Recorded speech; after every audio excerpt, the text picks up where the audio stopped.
मैं पिछले 2 रातों से, सुनिए पहले बात सुनिए ना, मैं 2 रातों से नहीं सोया हूँ। मैं रात के 1 बजे इनके लाहौकीन से बात कर रहा था हिमाचल में, फिर रात के 2 बजे मैंने फ़ोन किया उनको, फिर मैंने रात के 4 बजे फ़ोन किया, फिर 5 बजे मैं एयरपोर्ट पे पहुंचा।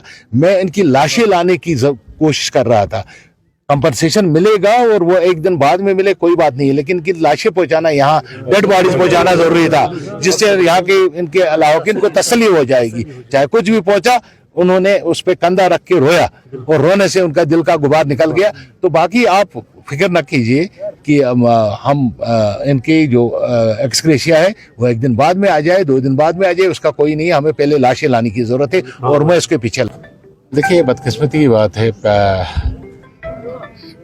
यहाँ से कंगन से और गुरेज से कुछ लोग जो मजदूरी के लिए गए थे कुल्लू, और वहाँ अचानक सुबह की नमाज के बाद जो बताया गया, एक पहाड़ी जो उनके मकान पे के ऊपर गिरी और ये लोग इस दुनिया से रुखसत हुए। और बहुत ही गरीब लोग हैं, गरीब ही मजदूरी करने जाएगा, हिमाचल कौन जाएगा वरना यहाँ से, जब उनके घर ठीक चलते होंगे। और अभी जो मौलाना साहब भी कह रहे थे, घर में मैं कल गया तो उसकी की खिड़कियाँ नहीं बनी थी। मैं अभी बात कर रहा था, 2 कमरे में यहाँ के एसडीएम को बता रहा था। तो कसम पुरसी की हालत में ये लोग। और मैं सबसे पहले हिमाचल हुकूमत का, हिमाचल के कुल्लू की डीसी जो कुल्लू हैं, डिप्टी कमिश्नर, उनका, अपने सीएम साहब का, आप यकीन नहीं करेंगे, जब मैंने सुबह फ़ोन किया सीएम साहब को कि ऐसा वाक़ा हुआ है, तो मुझे उसने वहाँ से बताया कि नज़ीर, मैंने वहाँ के एडमिनिस्ट्रेशन से बात की है और यहाँ के एमपी साहब का, अल्ताफ़ साहब का, जो कॉन्स्टेंटली मेरे साथ राब्ते में थे, और उन्होंने वहाँ के प्रिंसिपल सेक्रेटरी से बात की, वहाँ के एडमिनिस्ट्रेशन से बात की। तो मैं उन सब लोगों का शुक्रगुजार हूँ। ये पहली बार मैं देख रहा हूँ कि इतना बड़ा सानिया होने के बावजूद लाशें जो है बायर वहाँ से यहाँ लाई गई। और कल रात को भी डीसी कुल्लू जो है रात के 12 बजे भी मेरे साथ राब्ते में थी कि वो कहाँ पहुँचे, कहाँ पहुँचा रहे हैं। और अभी 2 लाशें हमारी वहीं हैं और 2 लाशें जो हैं बरामद हुई है, 1 लाश अभी नहीं निकली है। तो मुझे अभी डीसी बता रही थी, उस लाश को भी हम बरामद करके डिस्पैच करेंगे और वहाँ से हमारी एडमिनिस्ट्रेशन जो है, जे.एंड.के की एडमिनिस्ट्रेशन, वो यहाँ उनको पहुँचाएगी। मैं उन सब लोगों का शुक्रगुजार हूँ जिन्होंने सुखने दर में किसी भी तरीके से इस साने को के साथ यकजहती इज़हार किया। और ख़ासकर डीसी बांडीपोरा, ऑनरेबल सीएम साहब, डिप्टी सीएम में जब ये सानिया हुआ तो मैंने पहले वहाँ फ़ोन किया, डीसी कुल्लू से मैंने बात की। उसके बाद मैं सीधा सेक्रेटरीट चला गया और सेक्रेटरीट जाके मैं डिप्टी सीएम साहब नहीं थे, डिप्टी सीएम साहब से मैं मिला। मैंने सीएम साहब से जब बात की, उन्होंने कहा एडमिनिस्ट्रेशन से बात हुई है, मैंने फ़ोन पर बात की, वो जम्मू में थे। तो उसके बाद डिप्टी सीएम साहब ने वहाँ के चीफ सेक्रेटरी से बात की और उनको बताया कि इन लाशों की हमें अशद ज़रूरत है, क्योंकि लाहौकीन जो है प्रेस कर रहे हैं कि उनको, और उन्होंने, उस एडमिनिस्ट्रेशन ने उनको जो है चंडीगढ़ तक पहुंचाया और चंडीगढ़ से हमारे लोग वहाँ इंतज़ार कर रहे थे जब ये लाशें पहुंची। मुझे बदकिस्मती है, कल से मैं कुछ मीडिया में कुछ देख रहा था, हम लाशों पे भी सियासत करते हैं, हमें नहीं करनी चाहिए।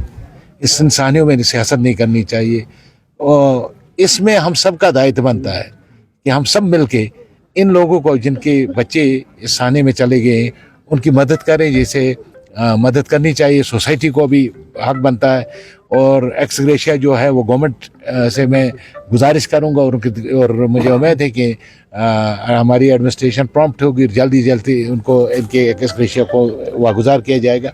मैं ऑनरेबल सीएम साहब से इसके बाद मिलूंगा और उनसे गुजारिश करूंगा। तो इसके सिवा क्या कह सकते हैं, हम डारसी बंधा सकते हैं इनके लोगों की, जो जिनके ये बच्चे वहाँ गए हैं। एक बच्चा जो है यहाँ बेचारे का, एक छोटा सा बच्चा, नाबालिग बच्चा जो है वो चला गया। अभी वो 17-18 साल का था, मजदूरी के लिए गया था।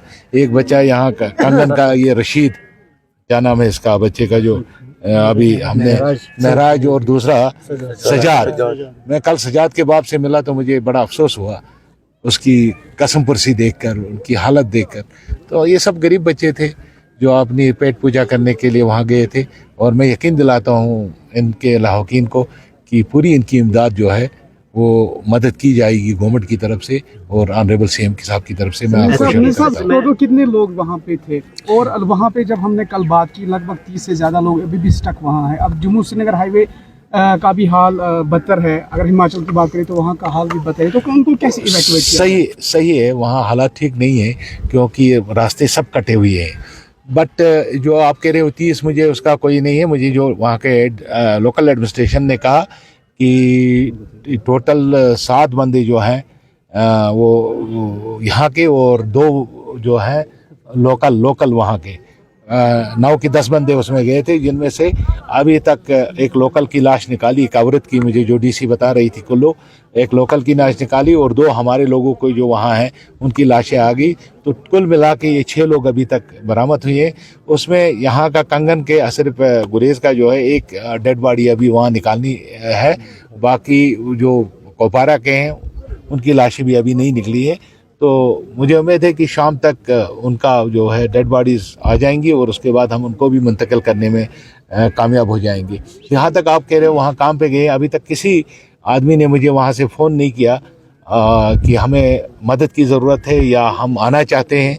जब वो आने के लिए कहेंगे तो उनको भरपूर मदद की जाएगी और उनको यहाँ पहुँचाया जाएगा।